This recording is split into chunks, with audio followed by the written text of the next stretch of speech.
Hey, you guys ever seen a skink before? It's not a snake, it's not a worm, it's a lizard called a skink. This guy lives here in the hangar door. He just kind of sits there. Usually he scurries off into the bushes, but he's playing possum because I'm out here at the hangar. All right, well, let's get this party started. If I can, hang on a second, guys. I'm gonna put this thing where it needs to be and get it in the camera mount here so I can get back and talk to you guys. All right. Well, hopefully this is in frame. Good morning, everybody. Grace and peace to you from our Lord Jesus Christ and all the saints here at the airport. Kind of got my jacket on. Oh, there goes the skink. He's taking off now. He's going to hide somewhere. And you can get all oily on the oil pan. Anyway, coming to you from the airport this morning. It's kind of chilly this morning. Coming up on the middle of June, and it's unseasonably cool here in California. So I guess we'll feel better about it when midsummer gets here and it's not quite as hot. I'm hoping it'll stay that way. Sorry I didn't get any content from you from the hospital this week. There just wasn't that much going on. I did track down a fiber link that was giving me issues, and it turned out it was you just had to have the fiber adjusted just ever so. So if there's any kind of curve in it, it wouldn't stay up. And that was a brand new, fresh out of the bag, just ordered from Monoprice fiber cable. So I don't know if it's my GBICs are a problem, or the type of fiber cables we're ordering, or the type that Monoprice is supplying. I don't know. But anyway, yeah. Finally got that straightened out, and that was pretty much the only exciting thing that happened this week, other than helping out on help desk tickets, which are, I guess I should do those. I do video on those, even though they're not that exciting. There's a lot of guys that are transitioning from help desk to network, and would probably appreciate some of that content. So anyway, coming up, we're going to be doing, let's see, what are we doing coming up? Oh, we're changing our entire routing. Right now we've got VRRP running across our 4 core switches, and 2, not VRRP, but routing. So routing happens there where we get the 4 core switches. It also happens on our 2 WAN switches that are at the edge of our WAN. There's some routing going on there, and our firewalls. So we got routing going on all over the place, and we're trying to pare that down a little bit. So the work coming up the weekend just before July 4th, big holiday here in the US, is that's when we're going to do that. So we're going to take VRRP off the 4 core switches and just pare it down to 2 core switches, and we're going to take the layer 3s that are now living on the WAN switches and move them over to the core switches. So the cores will be the source of all layer 3 interfaces, the WAN switches, and everything else around them. And 2 of the core switches will just be layer 2. And then we're also going to try to get most of the routing to be done by the firewalls. I know some people out there say, well, firewalls aren't really built for routing. These have a lot of spare capacity. Trust me, they can do the routing. Right now, everything we got going on them, they're less than 5% CPU capacity right now. I mean, they just sit there and idle most of the time. So, but that's what we're going to do. That's coming up. I'm trying to think what else is going on. Not a whole lot. So sorry, it was kind of a quiet week. So what I thought I would do instead is kind of give you a tour of this, my buddy's airplane that I've been flying. Hopefully you find airplanes interesting too. I know I do. So yeah, let's take a look at it. Let's grab the phone out of this thing here, and that's not the most flattering view of me, I'm sure. There we go. So this is my buddy's airplane right here. It's a 1947 Aeronca Champ, model 7AC. It's got a 65 horsepower motor in it and no electrical system.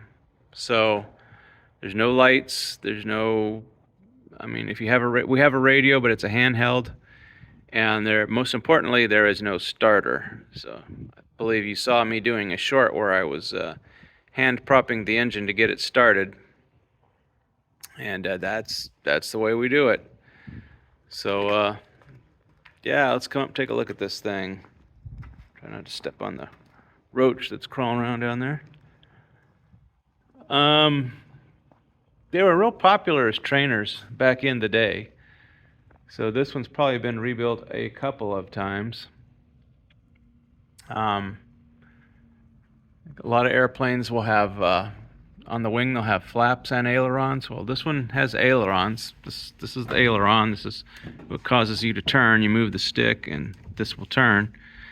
And then inboard right here, normally you'll see flaps. But here you'll just see the back of the wing. There are no flaps. Like this airplane here.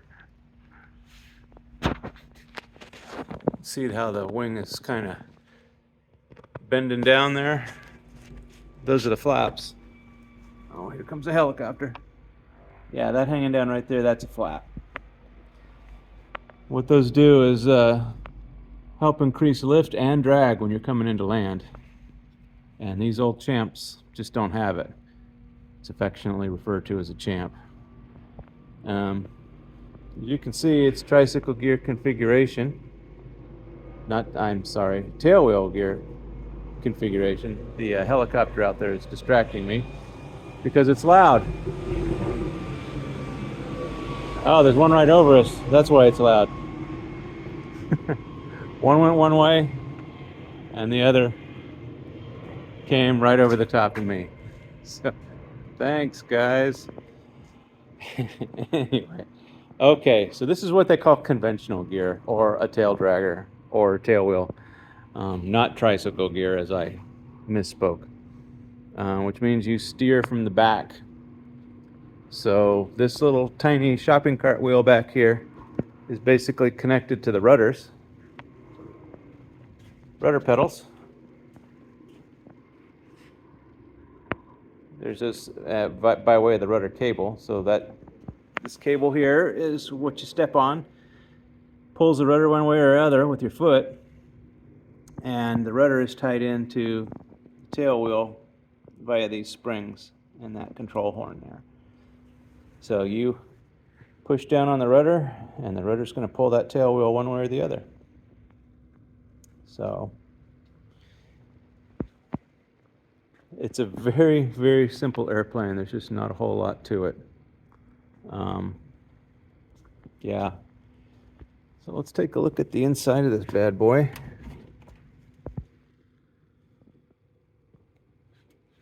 Also, a very, very simple airplane here. Holy cow. James left a tripod on the seat. I could have been using that. Anyhow, it's got a very simple and Spartan instrument panel. There's your RPM gauge, tachometer, and hour meter there. There's the altimeter, oil temperature, oil pressure, a compass, ELT, that's required by the government. That's called, what is that called? Turn bank indicator? I think it's a turn bank indicator. The newer ones have a little kind of a picture of an airplane there, and the wings will tilt either way, and this one just has a needle that moves back and forth. And the slip skid ball, and that's about the only thing I really use there is that ball. There's a primer and airspeed indicator. Now, Jim has also taped on the top of his panel another airspeed indicator that's more standard. Airspeed indicator, an altimeter. Guys, I'm sorry, I'm just full of misspeaks this morning. I don't know what's going on. Maybe I need breakfast. So this is a more modern altimeter, regular one. This altimeter is a little funky in that it doesn't work the same way as this one. This one, when it's this needle here, let me get my pointer here. This needle right here, that shows you, tens of feet above sea level. And so that's 100 feet, 200 feet, 300 feet, 400 feet. So once that swings all the way around, that little hand will point to 1, and then that means you're at 1,000 feet. This one doesn't do that. That needle will swing the big hand will swing all the way around, and that little hand will point to that first notch on the inner ring. Where on modern altimeters, it won't use that inner ring. It'll just, the little hand will point to the 1, showing you're at 1,000 feet. So he doesn't like this altimeter, so he taped another one up there. So long story of the altimeter. And we have a Ford Model T fuel gauge. Yep, that's how they were made. Like I said, there's a handheld radio in it as well, and headsets can be plugged up into this intercom up here. The only other controls it has is that's the throttle, so that's the make it go button. And let me get this up out of the way. That's the headset controls there. The only other controls is right this here. That's fuel shutoff valve. We got carburetor heat right here. Just pull it up to give carburetor heat. Push it down, turn it off. What the heck is carburetor heat? Well, when you're flying and there's a lot of moisture in the air, the carburetor throat can ice up, because as air speeds up through the throat of the carburetor, that can cause, that will cause the air temperature to drop of that air. Because when Bernoulli's law says, air speeds up, it cools off. I think it's Bernoulli's law. Somebody will correct me if I'm wrong. Anyway, when the air speeds up, it cools off. So ice crystals can form. So you pull that heat on, it starts redirecting some engine heat into the carburetor's intake to melt any ice that may be there. So before we're going to land, what we do is we pull that carburetor heat on, because we're going to be pulling the throttle back to near idle. And if ice crystals have formed in there, it can cause the engine to quit. And it doesn't happen very often, but it does happen. So, happens enough that manufacturers start putting in this carburetor heat control. Last control right here is this is the magneto switch. So there's 2 magnetos. There's a left one and a right one. And so normal operation is to take this, when you're ready to start it, you move the switch to the both position, and it works like this. So that's on both right there, and that is off. And when it's off, it basically just grounds out the magnetos so they won't produce spark. And so yeah, there's a left and right position, so you can test them both to make sure they both normal. Before you take off, you'll do a run up where you'll put on this particular airplane, it's about 1600 RPMs, and you move that switch to the left position and then to the right position to make sure both magnetos are working, and then back to both. So that's the way that works. So there's one more control up here. This is the trim. So you can trim the airplane nose up and nose down with this thing. And it is used, I guess. So on takeoff, you'll put it right about there where it is, and go ahead and climb out, and that kind of relieves the pressure on the stick. So if that trim tab wasn't there, you'd always be having to hold the stick exactly where it needs to be.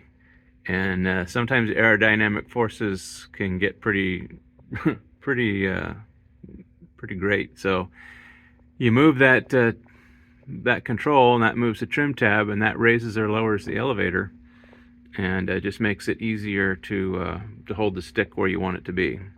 So, here's this, and the last control is the stick. So you would normally have to be just, holding the stick right where it is, where if you set that control, you could let go of it and it would just stay there. So that's what the trim tab does. It's a 2-seat airplane. Here's the front seat, there's the back seat, and then there's a little baggage compartment back there. So you may notice that all these engine controls are like right here beside the seat, beside the front seat. Why would that be? Because this particular airplane, you can fly it from the front or you can fly it from the back. And the only reason they did that was, well, there's a couple of reasons. Number one, traditionally, these aircraft back in the day were the pilot always sat in the back seat and the passenger sat in the front. And that's Piper Cubs were built that way. J3 Cub, if you're the only one in the airplane, you have to fly it from the back seat because that's how the balance of the airplane works out. The Champ, you can do either one, but it was a game changer for a lot of flight training operations because when the student was alone, he could sit in the front seat just like he was when he was learning. Otherwise, if you were learning to fly in a J3 Cub, you learned to fly in the front seat, and then when it was time for you to solo, you moved to the back seat. And it was disconcerting for a lot of students. So with the Champ, the flight instructor always sat in the back seat, the student always sat in the front.